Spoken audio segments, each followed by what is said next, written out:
Du 6 au 7 mai de l'année en cours, les responsables des organisations de la société civile ont renforcé leurs compétences sur les règles administratives et la gouvernance à l'occasion d'un atelier organisé par le Conseil consultatif de la société civile et des organisations non gouvernementales.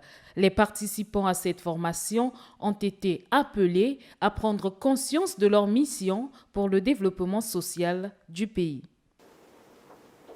Nous exhortons à cet effet, une fois de plus, les uns et les autres à prendre davantage conscience de la noblesse et l'exaltante mission dévolue depuis la nuit des temps aux organisations de la société civile, à savoir, entre autres, appui et encadrement des populations,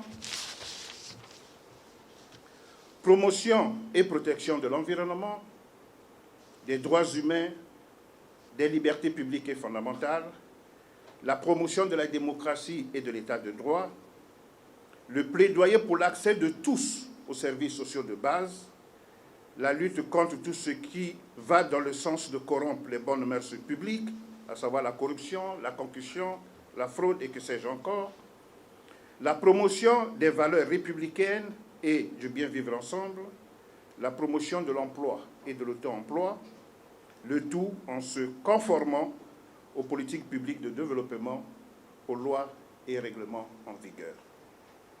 Travaillons donc la main dans la main pour surmonter pas à pas les différents obstacles et nous parviendrons à doter notre pays des organisations de la société civile fiables et crédibles et qui deviendront des véritables instruments au service du développement de notre cher beau pays.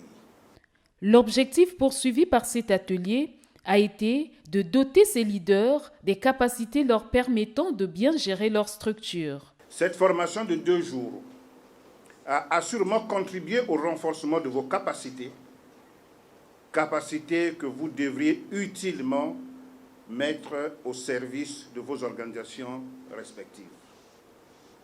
Tous mes remerciements aux formateurs qui s'est attelés à la tâche. Notre défi commun étant de créer les conditions optimales pour l'émergence des organisations de la société civile et des associations dotées de fortes capacités humaines, institutionnelles et managériales à la hauteur d'être des auxiliaires précieux tant des organismes de coopération que et davantage des pouvoirs publics dans la délicate et exaltante œuvre de construction et de développement de notre chère nation. Ces 2 jours de formation ont été bénéfiques pour les représentants des organisations non gouvernementales qui y ont pris part. Nous avons appris comment le leader peut gérer une structure, les structures dont nous évoluons. Voilà.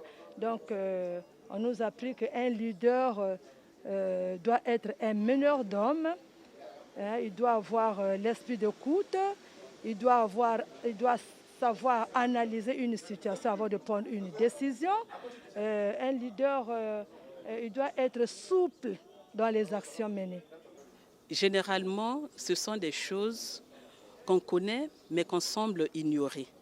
En tout cas, aujourd'hui, on était encore à l'école. Ne le dit-on pas que la répétition est la mère des sciences?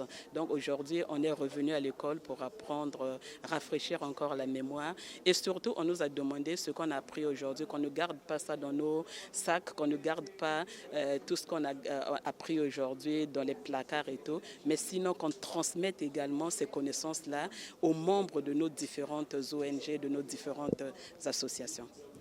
Travailler la main dans la main pour atteindre la hauteur nécessaire et rendre utiles leurs différentes organisations dans le développement social du Congo, c'est sur cet appel du secrétaire permanent du Conseil consultatif de la société civile que s'est refermé cet atelier de 2 jours.